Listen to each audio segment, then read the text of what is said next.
It's good to have you back. I want to talk dollar strength, but first, the selling we've seen in the British pound the last few days. What's behind the move lower? Well, they're not quite sure whether or not they have a Donald Trump on their hands over in London with Boris Johnson. It looks as though he's going to go through, but just the tumult that we've seen over there in choosing the successor to Theresa May. Now, it was 243 short years ago this week that the U.S. left Europe with a no deal, and we've done just fine. So I'd like to remind everybody out there that it's going to be just fine when Britain leaves the European Union with no deal. So there's a lot of consternation, which is why you see the pound sell off, but I don't think it's going to be anything to worry about. We might even see it go a little lower. We did have some Brexit evening woes that we had in June of 16, but I don't think that this is going to be anything to worry about. Scott, some of the economic data, is that something to worry about? I mean, it certainly has pointed to slower conditions. I mean, we expected that to happen as we came off some really robust conditions. But again, Brexit negotiations and the situation here in terms of fundamentals hasn't really been supporting the pound either. No, and believe me, I lived over there the last 2.5 years, so I've lived and breathed this stuff, and it's, I mean, without being too flippant, it's a lot of garbage. I mean, there's some scaremongering that you wouldn't believe about how medicine's going to have to be held offshore in ships because you won't be able to get onshore, how food's going to. Now we've got stories of hoarding and folks going to the stores and making things look like Russia. But, you know, that's just the media getting in people's heads. But at the end of the day, the WTO rules where you can leave the European Union on your own, with no deal or on your own terms, they're going to be fine. Yeah, there'll be some hiccups and some things are going to have to be hammered out. But we're not talking third world conditions here. Yeah. But that's what the media's got going on, and that's why you've seen a little bit of weakness in the currency because just generally folks are getting a little bit scared. Scott, let's get into some of that weakness that we're seeing in the currencies as it helped the dollar rally. You could probably chalk up some of the strength in the dollar to the move lower in the pounds, but also you've got rates which have been coming off lows the last couple days. It seems like it's the first time that the dollar's actually really been closely tied to rates as of recent at least.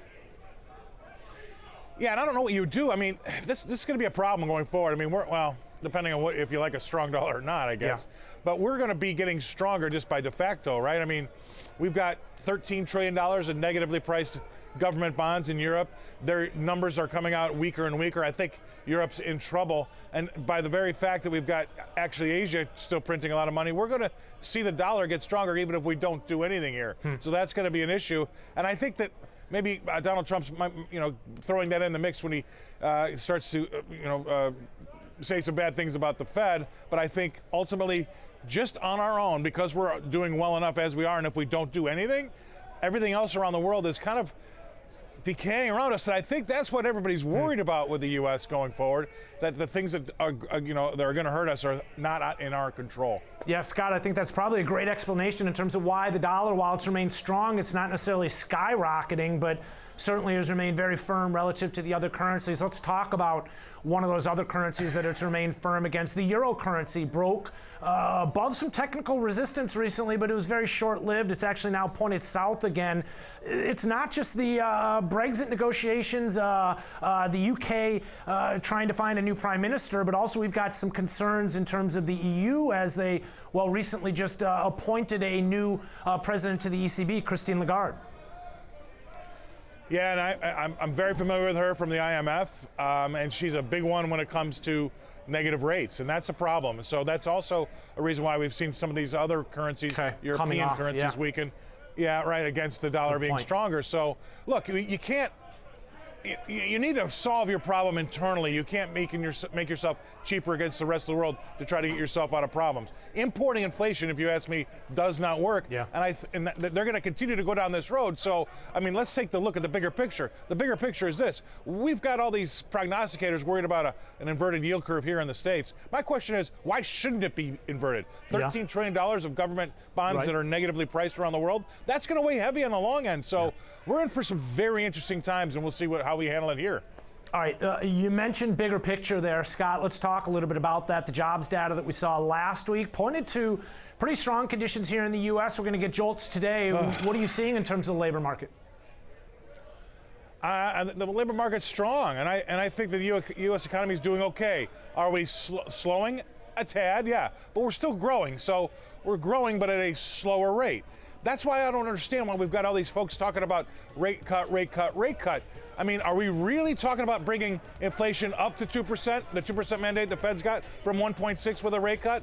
Because you know what? What really stinks to me, Ben, is we're talking about cutting rates with the equities at all-time record highs. Yeah. Are you kidding me? Yeah. I mean, I've been doing this for 31 years. That's not a reason to take that to use that arrow out of your quiver, right? We've got two things we can use when this thing starts to get bad. We've got rate cuts and we've got to deal with China. Don't use those two things when you really don't have to. Maybe at worst case scenario, I could see him saying, I'm going to take back the hike I did in December, and then we're going to stand pat. Yeah. That would be the worst case scenario for me. But can you believe it? In 31 years, we've got equities at all-time record highs, not yearly highs, all-time record highs, and we're talking about rate cuts. And we were talking a 50 bip rate cut about 3 weeks ago before we got the jobs data. So this stinks to me, and I don't think it's going to be it's not going to end well. Be careful what you wish for. Make sure you get what you want out of the next rate cut. Very good point. Scott, let's take it one step further. I'm curious in terms of your thoughts a little bit later on this week. CPI and PPI, another piece of information in terms of the Fed's decision-making process. Right, and this is, again, we're going to have to cut rates to make CPI and PPI go up. Right. I mean, those are two inflation indicators, right? And we just don't have the inflation we had before. Yeah. I don't want to start to talk like the other guys, new paradigm, all this garbage, right? We're just in a situation where we don't have a lot of inflation. And, if you go back and look at interest rates back to 1950, I think the average is around 2%. So it's not crazy, the situation we're in right now. We're just all used to seeing things when Jimmy Carter was in town, and it was 18, 19%. So I just think we should slow our roll here. The markets are fine. Stand pat. Maybe take off that last rate hike if you have to. But at the end of the day, we're growing at a slower rate. If your basketball team was improving at a slower rate, would you bench them all and bring 5 new guys in? I don't think so.